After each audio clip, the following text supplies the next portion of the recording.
Acabamos de escuchar un fragmento de un Singspiel en 3 actos, Faust o Fausto de Louis Spohr. Esta versión no está basada en la versión de Goethe, sino en poemas de Maximilian Klinger. La historia está basada en la leyenda de Fausto, en la que un hombre hace un pacto con el diablo para poder obtener poder y conocimiento. Bienvenidos al programa Aprendamos de Ópera, un programa del canal Hispanic Canadian Arts. En este episodio seguiremos el recorrido por el mundo de la ópera, pero lo haremos por Alemania. Cuando hablamos de la ópera alemana, se refiere a todo el desarrollo operístico que se da en los países germanoparlantes y en Austria. La ópera alemana ha sido una de las más prolíficas del mundo, gracias a que en Italia Jacopo Peri compuso Dafne, una de las primeras óperas surgidas en Florencia. Heinrich Schütz dio vida a la primera ópera en lengua alemana, tomando el mismo libreto con una traducción del poeta Martin Opitz. Así como en Italia, los principales impulsores de la ópera fueron la realeza y la nobleza. En Alemania ocurre lo mismo. Tendieron a favorecer a los compositores y cantantes de los Alpes. La ópera italiana tiene una gran influencia en Alemania en los periodos tanto barroco como clásico, aunque empiezan a desarrollarse las formas nativas también. En Nuremberg, en 1644, Sigmund Staden produjo el primer Singspiel, que es una forma popular alemana en donde se intercalan partes habladas con partes cantadas. Un importante desarrollo se dio gracias a la Fundación Theater am Gesangsmarkt en Hamburgo. Esto sucedió entre los siglos XVII y XVIII, donde la ópera estaba dirigida a la clase media, quienes preferían la ópera en su idioma original.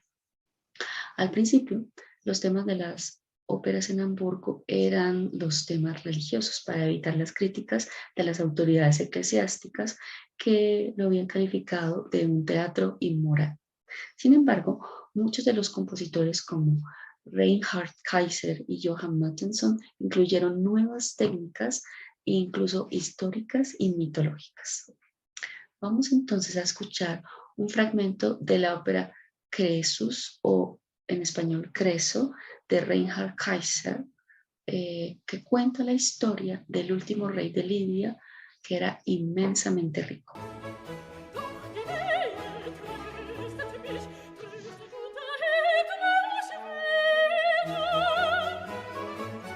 Otro gran compositor de esta era fue Georg Friedrich Händel, quien escribió 4 óperas para Hamburgo. Una de ellas, Almira, que todavía se representa. Más adelante, Händel se traslada a Italia para seguir escribiendo, Italia y a Inglaterra. Vamos a escuchar entonces un fragmento de la ópera Almira, que cuenta la historia de todas las emociones y relaciones que se dan en la corte de la reina Almira, siendo ella la principal figura, quien al final se casa con quien ella ama.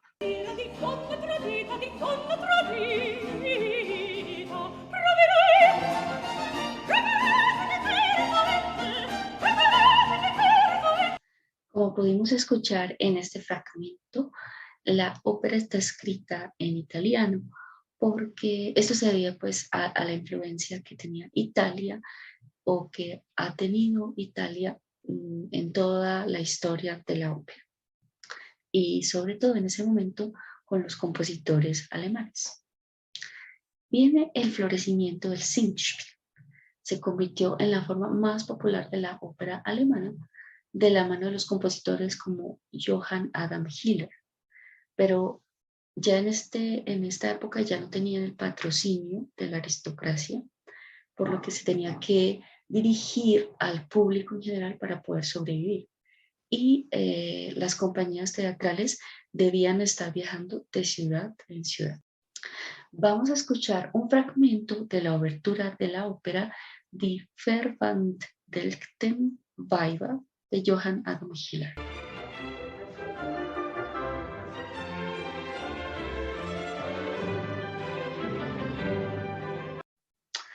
finales del siglo XVIII viene la era clásica. Compositores como Gluck y Mozart fueron de los más representativos. Gluck hizo unas reformas a la ópera, pero italiana y francesa, no al repertorio alemán. Mozart se consolidó como un gran compositor de ópera, aportando también al Singspiel. Eran muy famosas sus óperas en italiano como Las bodas de Fígaro. Vamos a escuchar un fragmento de la ópera El rapto del serrallo de Wolfgang Amadeus Mozart. Esta ópera es más bien o tiene muchos elementos de un Singspiel porque tiene partes habladas y partes cantadas.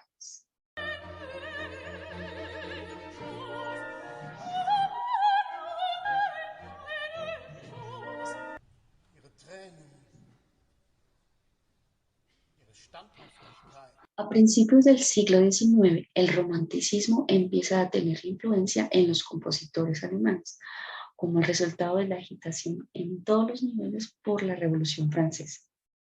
El romanticismo alemán se conocía como Sturm und Drang, que significa tormenta e impulso. La literatura alemana de Schiller, Goethe, junto a los cuentos o a la colección de cuentos de hadas de los hermanos Grimm, inspiraron a los libretistas de la época. E.T.A. Hoffmann y Luz Spohr fueron los grandes representantes de la época. El fragmento que escuchamos al inicio del episodio pertenece a este movimiento. Otra de las grandes obras de la ópera romántica es Fidelio, la única ópera del compositor Ludwig van Beethoven, considerada una de las más grandes óperas, donde refleja los ideales de la justicia, libertad e igualdad.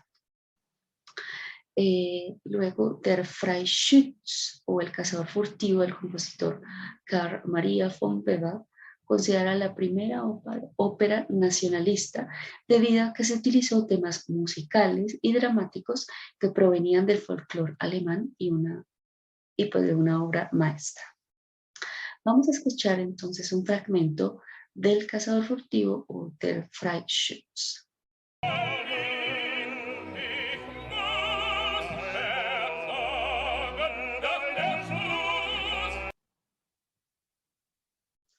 Siguiendo con este recorrido, llegamos a Richard Wagner, uno de los compositores más revolucionarios y controvertidos de la música, y su influencia, digamos que cambió el curso de la ópera, no solo en Alemania y en Austria, sino también en toda Europa. Wagner unió las leyendas y la mitología alemana con la música sinfónica. Con Wagner las voces cambiaron, tenían que ser más vigorosas, con mucho más volumen y mucho mayor brillo. Una muestra de ello eran las sopranos y los Heldentenor o los tenores heroicos. Wagner además crea una nueva forma de representar la ópera, donde se fusiona la música, la poesía y la pintura. También trajo una visión filosófica a la ópera con sus obras, las cuales estaban basadas en leyendas germanas y arturianas. Incrementó además el rol de la orquesta, creando tramas con una red de leitmotivs. Leitmotivs se refiere a un tema musical que es recurrente en una composición. Vamos a escuchar entonces un fragmento de la ópera Lohengrin de Richard Wagner. Esta ópera cuenta la historia de Lohengrin, un héroe de las leyendas alemanas. Él es un caballero misterioso que, guiado por un cisne, acude en ayuda de la princesa Elsa de Bramante. El héroe se une a la princesa con la condición de que no le va a preguntar sobre su origen. La princesa rompe el pacto y Lohengrin la abandona para siempre.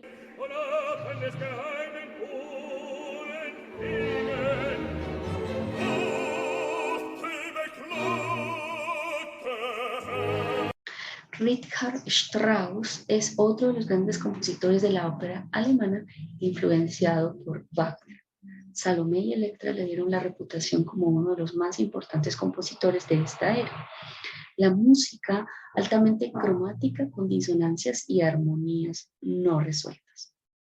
De Rosenkavalier o El Caballero de la Rosa fue una obra distinta con una mirada hacia Mozart y hacia el mundo del vals vienés. Sin embargo, a pesar de ser muy criticada por los modernistas, fue considerada como la última gran ópera romántica alemana. Vamos a escuchar un fragmento de la ópera Rosenkavalier, una ópera cómica en 3 actos que combina una farsa de enredos con una reflexión sobre el paso del tiempo.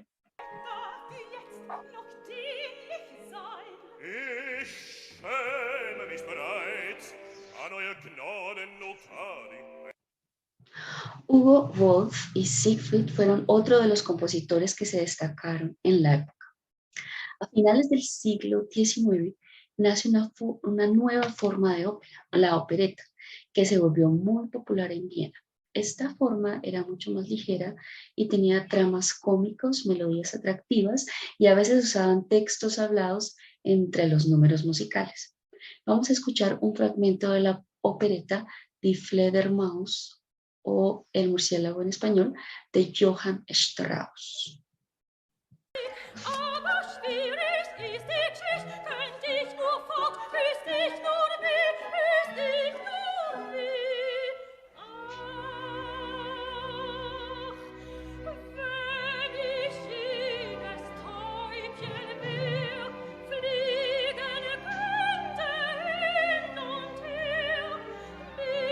Después de Wagner y Strauss viene la segunda escuela vienesa o la ópera modernista, con los compositores Arnold Schoenberg y Alban Berg, defensores de la atonalidad y el dodecafonismo. Vamos a escuchar un fragmento de la ópera Wozzeck de Alban Berg. La trama está dirigida hacia la inevitabilidad de la dureza y a la explotación de los pobres.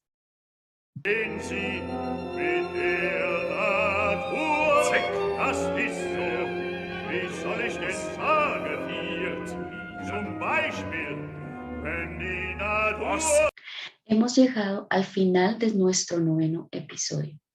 Gracias por seguir acompañándome en este recorrido por el mundo de la ópera desde Alemania. Espero lo hayan disfrutado. Adiós.